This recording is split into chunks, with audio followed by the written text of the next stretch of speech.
लुधियाना के सुनील और उसकी बीवी रीटा एक अच्छे और संपन्न परिवार से ताल्लुक रखते थे। एक दिन रीटा की भाभी उसके घर आती है।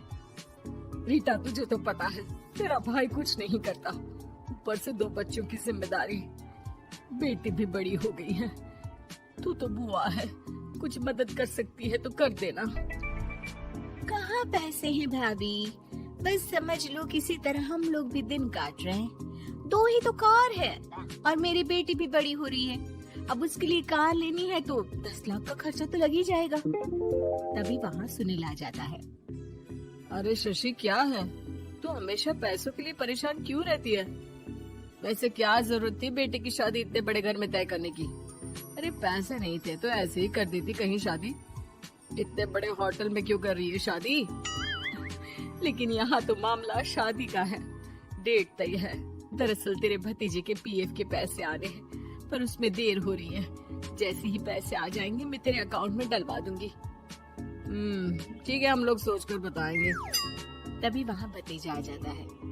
फूफा जी, आप लोग ही मदद कर सकते हैं, वरना तो कैसे काम होगा समझ में ही नहीं आ रहा।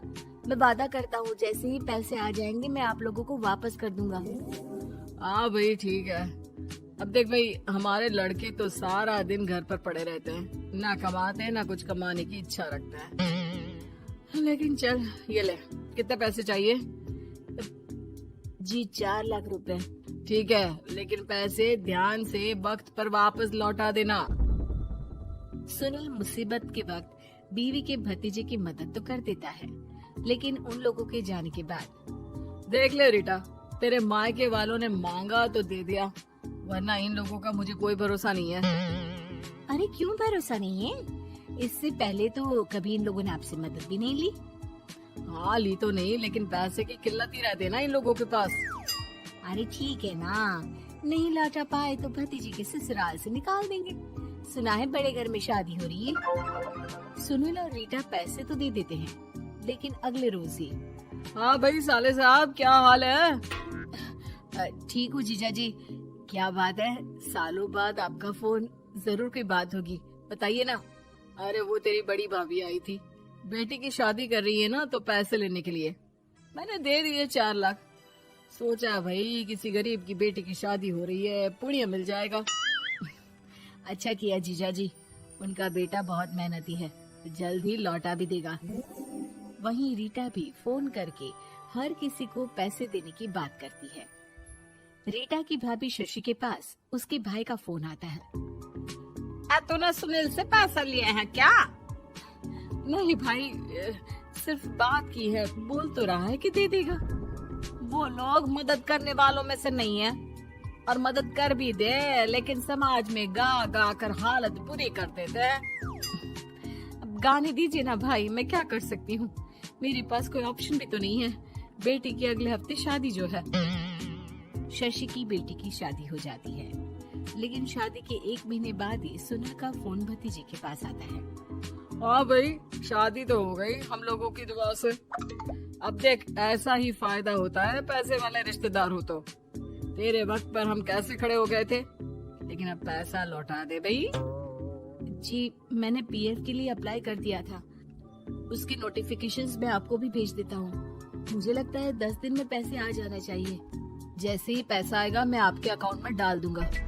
और ना जी ना, कोई नोटिफिकेशन नहीं चाहिए, पैसा चाहिए, पैसा। ठीक है अंकल, बस 10 दिन का समय दे दीजिए।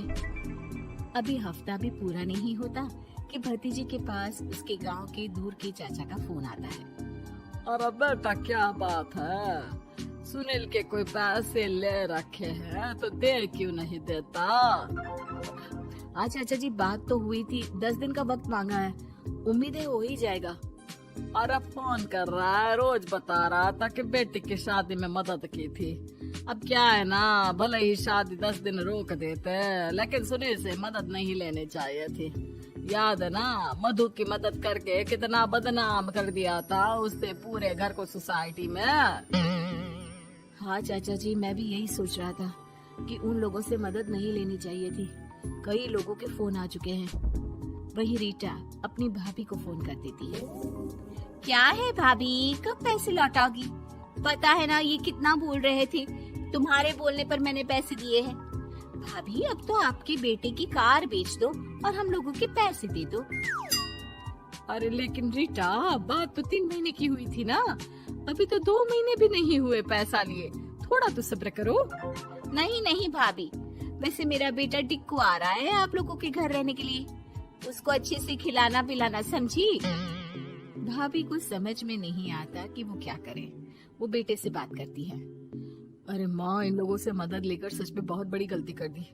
मुझे खुद समझ में नहीं आता कि कैसे इन लोगों के पैसे जल्द से जल्द दे दूं। तभी डोरबेल बजती है और रीटा का बेटा टिक्कू घर में आता है। आओ बेटा, मामी के घर पहली बार आए हो रहने? आप पापा बोल रहे थे कि आप लोग पैसे का ब्याज तो दे नहीं पाओगे, तो तब तक मैं यहीं रह लूं। और हाँ, मैं एसी के बिना नहीं सो पाता। आप लोग अपना देख लेना और पैसे जल्दी लौटा देना, क्योंकि मैं थोड़ा जल्दी जाना चाहता हूँ। रीटा का फोन शशि के पास आता है।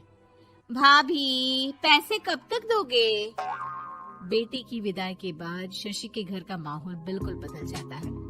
वो हर वक्त बेटे से उसके पीएफ के पैसे पूछती, और पीएफ यानी कि सरकारी का आजकल में पूरा 1 महीना और बीत जाता है।